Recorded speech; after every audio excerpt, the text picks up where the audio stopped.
射龍門係叫做一個好容易引起人貪念啊，一個嘅遊戲嚟㗎。OK。哎呀，咁啊，假設咧，我哋而家洗牌啦，咁啊，如果射龍門咧，其實就好常見嘅就係開個窿出嚟啦，跟住就每射張牌落去咁樣。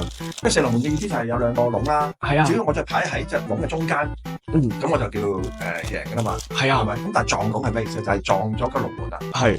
OK。試一次。冇問題。點解會出現？就而家洗一次牌啦。好，咁啊，而家咧，好，咁啊，係整啲。OK， 我都聽。係啊，我哋聽到副牌其實咧就係一個呢個位置。係，哇，好，咁我而家洗完牌啦。好，跟住卡牌先。而家過年啦，就玩啦，成家人喺度玩啦。好，咁我哋就派牌出嚟啦。咁我哋開個窿睇下先。哇，有 king，但係通常咧攞到隻 king 呢個時候都好興奮啦。係啦。咁我哋咧如果派到隻 in 嘅話咧，咁就更加興奮啦，因為 in king 撳住 link 啊嘛。